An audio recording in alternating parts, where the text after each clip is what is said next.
something that is a little bit more esoteric or like domain specific. So let's talk about the general principles. Okay, so you mentioned stop losses. So this is very important. You know, there are always stop losses, the ones that you know you have and the ones you don't know you have. But everybody has stop losses in life. Okay, so those are very important because you could imagine that a PM is a little bit like somebody who's holding a call option, and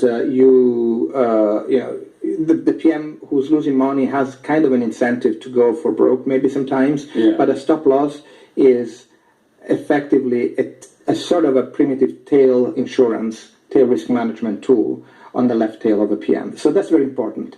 The second principle is sort of self-enforcing, is true diversification. So this is where you want to have some kind of risk model that tells you what are the hidden bets that kind of overlap and maybe compound at the aggregate level, so that if everybody takes a little bit of factor exposure in the same direction, and then you sum this across 300 PMs, it becomes a big factor exposure. So a risk management organization needs to get that right.